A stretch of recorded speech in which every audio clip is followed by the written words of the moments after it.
ಅವತ್ತಿನಿಂದ ಇವತ್ತಿನವರೆಗೂ ಕಾಂಗ್ರೆಸ್ ಸಮಾಜದ ಮೂಲಭೂತ ಹಕ್ಕುಗಳನ್ನು ಮೊಟಕು ಮಾಡಲಿಕ್ಕೆ ನಿಂತಿದೆ.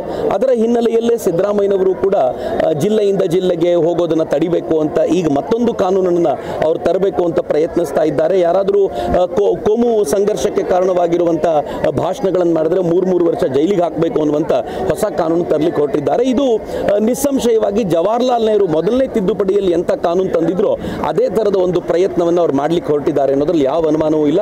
ಇದೊಂಥರ ಹಿಟ್ಲರ್ ಮಾದರಿಯ ಸರ್ಕಾರ ಅಂತ ಹೇಳಿದ್ದಕ್ಕೋಸ್ಕರ ಏನು ಬಿಜೆಪಿ ಮೇಲೆ ಕೇಸ್ ಹಾಕಿದ್ರು, ಬಹುಶಃ ಇಡೀ ದೇಶಕ್ಕೆ ಅದು ಗೊತ್ತಾಗುತ್ತೆ ಇದೊಂದು ಹಿಟ್ಲರ್ ಮಾದರಿಯ ಸರ್ಕಾರವೇ ಅಂತ. ಖಂಡಿತವಾಗಿಯೂ ಅವರು ಪ್ರಯತ್ನ ಪಡ್ತಿದ್ದಾರೆ ಹೇಗಾದರೂ ಮಾಡಿ ಚಕ್ರವರ್ತಿ ಅವ್ರನ್ನ ತಡಿಬೇಕು ಅಂತ. ನನ್ನ ವಿರುದ್ಧ ಇರುವಂಥ ಕೇಸುಗಳನ್ನೆಲ್ಲ ಒಟ್ಟು ಹಾಕುವಂಥ ಪ್ರಯತ್ನ ಮಾಡಲಿಕ್ಕೆ ಹೊರಟಿದ್ರು. ಆದರೆ ಅವರು ದುರದೃಷ್ಟಕ್ಕೆ ಅವ್ರು ಹಾಕಿರುವಂಥ ಕೇಸುಗಳು ಎಂಥ ಪೆಟ್ಟಿ ಕೇಸುಗಳು ಅಂತಂದರೆ ಅದು ಕಾಂಗ್ರೆಸ್ನವ್ರಿಗೆ ನಾಚಿಕೆ ಆಗುತ್ತೆ. ಇಂಥ ಕೇಸುಗಳನ್ನು ಹಾಕಿ ನಾವೊಬ್ಬ ವ್ಯಕ್ತಿಯನ್ನು ತಡಿಬೇಕಾದಂಥ ಪರಿಸ್ಥಿತಿ ಬಂದಿರೋದು ಅನ್ನೋದು ಅವರ ದೈನಸಿ ಸ್ಥಿತಿಯನ್ನು ತೋರಿಸುತ್ತೆ. NIA-ನವರು ಇದನ್ನು ಹೊರಗೆ ತಂದ ನಂತರ ಭಾಳ ದೊಡ್ಡ ಗಂಭೀರವಾಗಿರುವಂಥ ಸುದ್ದಿಯಾಗಿದೆ.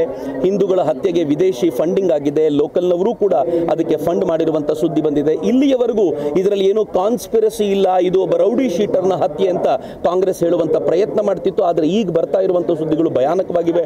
ಅಂದರೆ ಕರ್ನಾಟಕದ ಲಾ ಆ್ಯಂಡ್ ಆರ್ಡರ್ ಎಷ್ಟರ ಮಟ್ಟಿಗೆ ಹದಗೆಟ್ಟಿದೆ ಅಂತಂದರೆ ಎಲ್ಲೋ ವಿದೇಶದಲ್ಲಿ ಕೂತವರು ತಾವು ಹಣ ಕೊಟ್ಟು ಇಲ್ಲಿನ ಜನರನ್ನು ಕೊಲ್ಲಿಸಬಹುದು ಅಂತ ಹೇಳಿದ್ರೆ ಕರ್ನಾಟಕದ ಲಾ ಆ್ಯಂಡ್ ಆರ್ಡರ್ ಎಷ್ಟರ ಮಟ್ಟಿಗೆ ಹಾಳಾಗಿದೆ ಅನ್ನೋದನ್ನು ನಾವು ಅರ್ಥ ಮಾಡ್ಕೋಬಹುದು. ಹಳಿಯುವಂಥ ಸಂವಿಧಾನದ, ನಾನು ಈ ಪದವನ್ನು ಬಳಸಿದ್ರೆ ಬೇಜಾರು ಮಾಡ್ಕೊಳ್ಳೋ ಅಗತ್ಯ ಇಲ್ಲ, ಸಂವಿಧಾನದ ಸಮಾಧಿ ಮಾಡುವಂಥ ಪ್ರಯತ್ನವನ್ನು ಇಂದಿರಾ ಗಾಂಧಿಯವರು ಮಾಡಿದರು.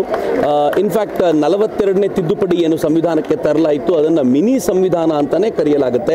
ಅಷ್ಟರ ಮಟ್ಟಿಗೆ ಬಾಬಾ ಸಾಹೇಬರಿಗೆ ಅತ್ಯಂತ ಆಪ್ತವಾಗಿದ್ದಂಥ ಮೂಲಭೂತ ಹಕ್ಕುಗಳನ್ನು ಕಸಿಯುವಂಥ, ಸಮಾಜದ ಜನರ ಮೂಲಭೂತ ಹಕ್ಕುಗಳನ್ನು, ರಾಷ್ಟ್ರಪತಿಗಳ ಅಧಿಕಾರವನ್ನು ಮೊಟಕುಗೊಳಿಸುವಂಥ ಈ ಥರದ್ದೆಲ್ಲ ಪ್ರಯತ್ನವನ್ನು ಇಂದಿರಾ ಗಾಂಧಿ ಏನು ಮಾಡಿದ್ರು ಅದನ್ನು ಸಮಾಜಕ್ಕೆ ಮತ್ತೊಮ್ಮೆ ಮುಟ್ಟಿಸುವಂಥ ಪ್ರಯತ್ನ ಆಗಬೇಕು. ತಡವಾಗಿದೆ, ಆದರೆ ಒಂದು ಒಳ್ಳೆಯ ಕೆಲಸ ಆಗ್ತಾ ಇದೆ ಅಂತ ನನಗನ್ಸುತ್ತೆ.